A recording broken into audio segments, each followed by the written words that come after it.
Assalamualaikum sahabat sekalian. Saya ingin menyampaikan kepada kalian semua pesan-pesan yang disampaikan oleh seorang ulama, yaitu Syekh Imran Hussein. Beliau memberikan pesan kepada kita tentang bagaimana sesungguhnya cara kita menghadapi suatu pandemik virus seperti pandemi virus COVID-19 yang lalu. Kenapa kali ini saya ingin membahas tentang masalah ini? Karena belakangan ini, sahabat sekalian, isu-isu virus ini mulai kembali dihembuskan oleh para penghembus. Tujuannya apa? Mungkin supaya kita bisa panik kembali seperti 2019, atau mungkin juga untuk mengalihkan perhatian kita kepada hal-hal yang sebenarnya harus lebih kita perhatikan. Tapi yang jelas, apapun yang akan terjadi, kita semua umat Islam tidak boleh terbawa ke arah-arah yang penghembus ingin membawa kita, apalagi panik. Maka dari itu Syekh Imran ini ingin mengajak kita berpegang teguh kepada Al-Quran dan Al-Hadis di dalam menghadapi semua ini, bukan kepada pedoman-pedoman lain yang tidak jelas sumber kebenarannya. This COVID-19 virus, or whatever other names they call the virus, which is now universal in its embrace of the world, I have always consistently maintained that this has not come from nature, and that this has come from a laboratory. It has been manufactured in a laboratory, and therefore it constitutes biological war. Beliau sangat konsisten dalam hal ini mengatakan bahwa virus ini berasal dari laboratorium, bukan sesuatu yang terjadi secara alami. Ini adalah senjata biologi yang dipakai oleh orang tertentu dengan maksud tertentu pula pastinya. Jadi bukan ujuk-ujuk datang sendiri, virusnya datang dari monyet turun ke bawah, kemudian manusia kontak dengan monyet, dan virusnya tersebar. And so we turn to the Quran to respond, first of all, to the virus. And when we do that, Allah tells us in the Quran that He has created this universe, this material universe, bil-haqq. And that is the truth is embedded in Allah's creation. If truth is embedded in Allah's creation, and a virus comes from nature, then that virus will not envelop the whole world. That will be an unjust order, not a moral order. A virus which comes from nature, which embraces all of mankind, could not come from a universe which is created with truth, and with truth embedded in it. And so, we therefore conclude, since this virus has embraced all of mankind, anywhere you go in the world today, governments are now following the script sent by the World Health Organization. And therefore, wherever governments control people, anywhere in the world today, the virus is present. And they are very eager in counting the numbers of people who have been infected by the virus. They're not too particular about how accurate their diagnosis is. It could be a common cold, but no, this is virus. And they're not too particular really on counting how many people actually die from the virus. Someone could die from a heart attack. No, it's a virus. This kind of slipshod calculating indicates to us that those who are behind this virus, it's not from nature, it's from a laboratory, and they are in fact pursuing biological warfare. This could not have come from nature. This is my first point, that it is in conflict with our book, the truth which comes from our book, that a virus could embrace all of mankind at the same time. That's not possible from the truth which has come from the Quran. Since the virus has come from a laboratory, it's manufactured, it constitutes, as I said, biological warfare. Rujukan beliau jelas, Al-Quran. Menurut Al-Quran, Allah telah menjadikan dunia ini dengan hak, dengan benar, dengan teratur, dengan baik, dengan bijak. Jadi sangat tidak mungkin virus ini menyelimuti seluruh dunia dengan formasi acak-adut begitu. pasti ada orang yang membuat virus itu seacak-kadut itu.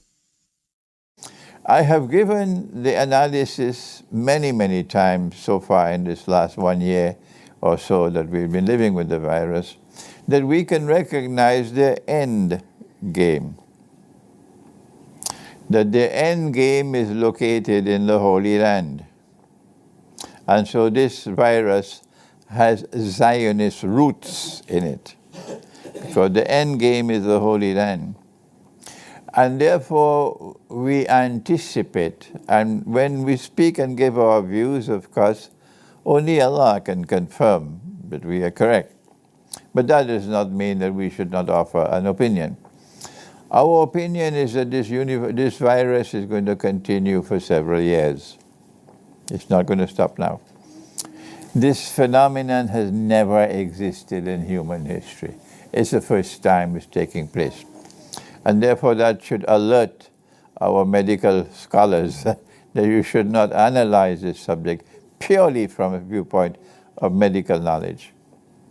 Selama bertahun-tahun, menurut kesimpulan dari analisa dan penelitian beliau yang beliau lakukan, yang beliau pelajari tentang virus ini, maka virus ini sama sekali tidak bisa dipisahkan dengan Zionisme yang sangat berhubungan dengan penguasaan tanah suci.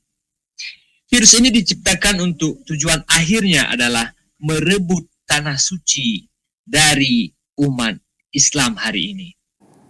What is the end product? What is the end game? Our Prophet, Allah's blessings be upon him, has prophesied about the end times of Akhirul Zaman. He said that the Arabs are going to be wiped out by plague. That's the old term, plague. The new term is epidemic and virus. So he prophesied that the Arabs are going to be wiped out by plague.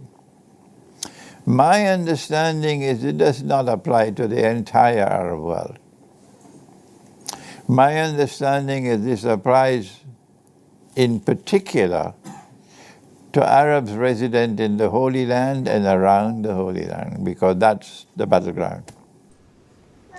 And so I anticipate that they will keep this virus turning around the world, coming and going, until eventually, I don't know how long from now, until eventually a virus will be released in the Holy Land, in Israel, which will be the most dangerous virus of all manufactured in their laboratory.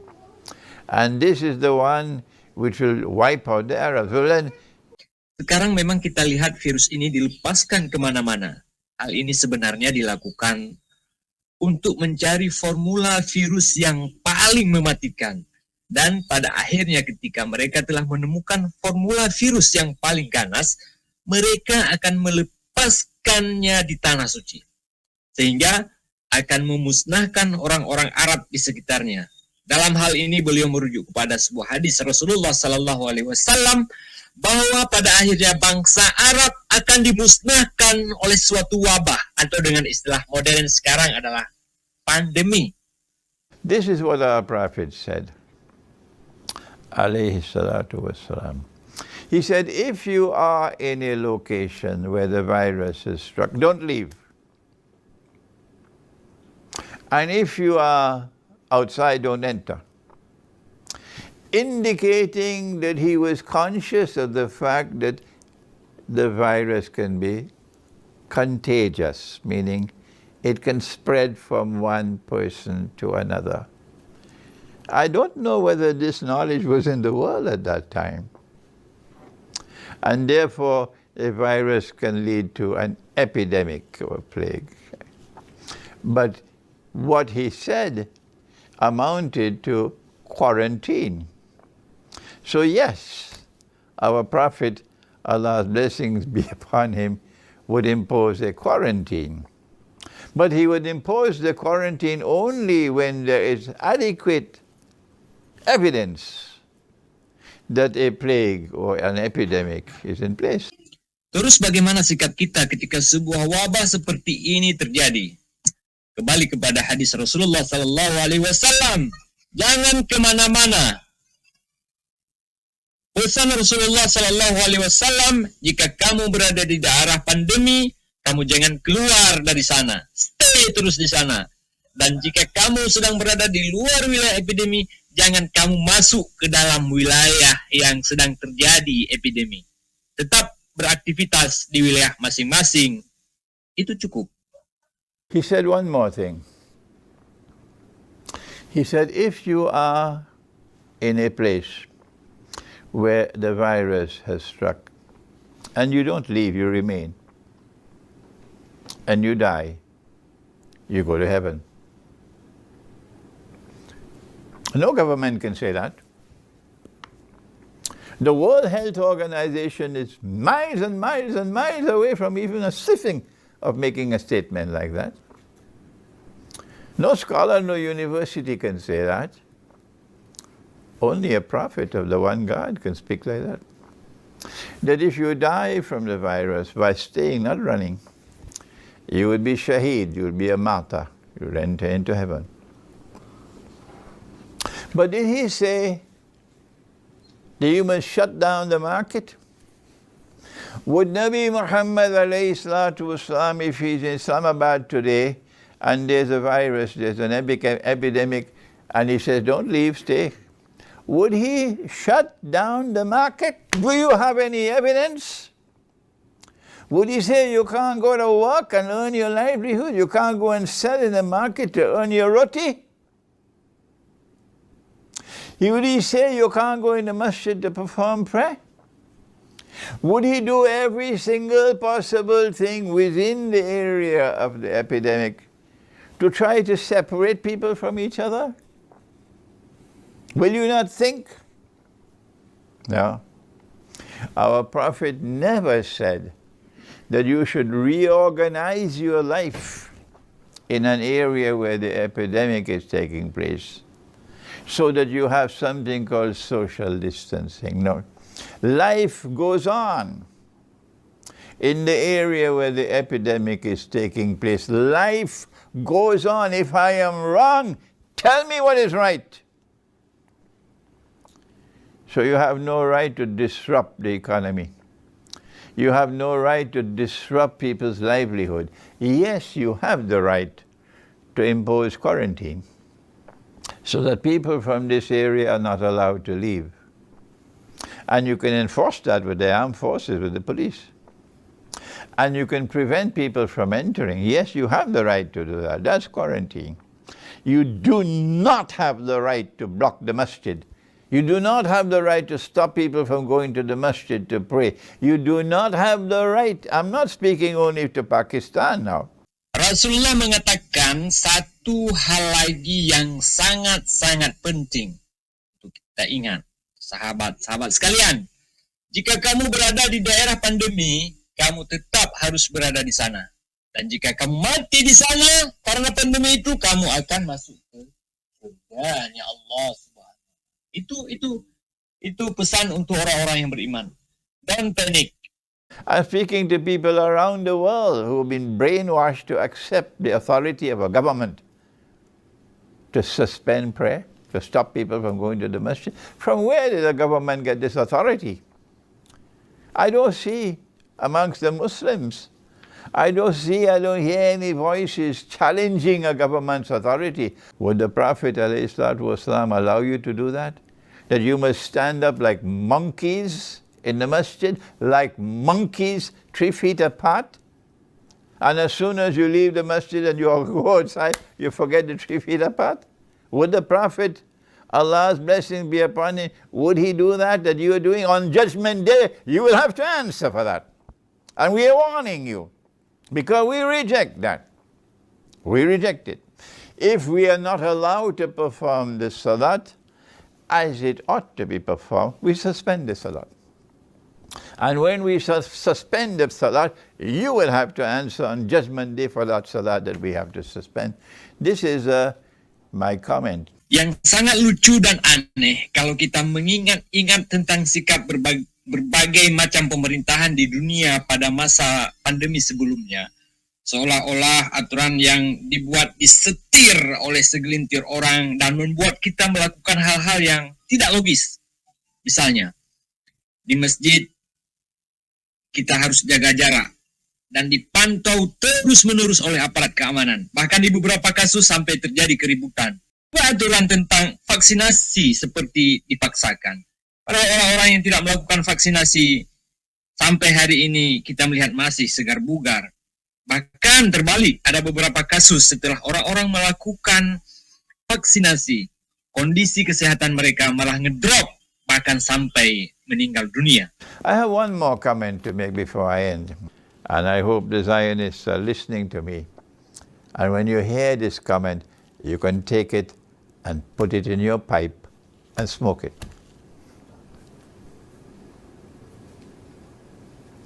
You know, Russian President Putin, he once said, he said those who are preparing poison for us to drink will one day drink their own poison. Yes.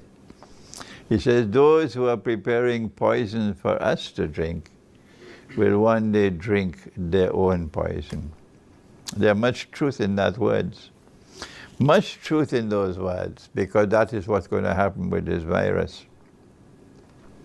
This virus has come from the Zionist laboratory. And this virus was created to try to facilitate Pax Judaica, to replace Pax Americana, so that Israel can become more easily the ruling state in the world without the obstruction of a hostile Arab population within Israel and around Israel. So using the virus as a biological weapon. But don't you know that Allah can also do it? Yes, I have to stop and laugh for a while. Have you forgotten that if you prepare poison for us to drink, that one day you can drink the same poison? Huh? Well, let me tell you what is the fate awaiting you. Our Prophet, Allah's blessings be upon him, described you as Gog and Magog. Yes. Because Gog and Magog are those who bring the Jews back to the Holy Land to reclaim it as their own. 2,000 years after Allah had expelled them and blocked their return. And guess what's the fate of Gog and Magog?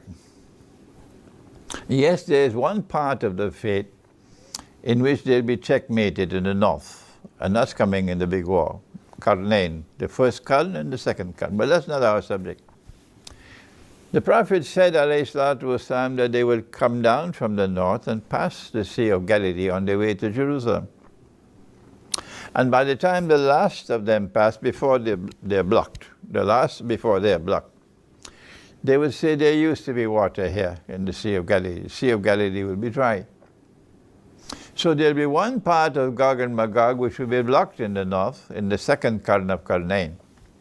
But the rest of Gog and Magog will be down in the south, in Jerusalem, around Jerusalem. Ini adalah strategi mereka. Dan kita tahu di Al-Quran bahwa yang punya strategi terbaik itu adalah Allah Subhanahu wa Ta'ala. Ya, mungkin sejalan dengan apa yang dikatakan oleh Vladimir Putin. Mereka, para Zionis, antek-antek barat ini sedang menyiapkan racun. Dan nanti pada akhirnya racun tersebut akan mereka minum sendiri.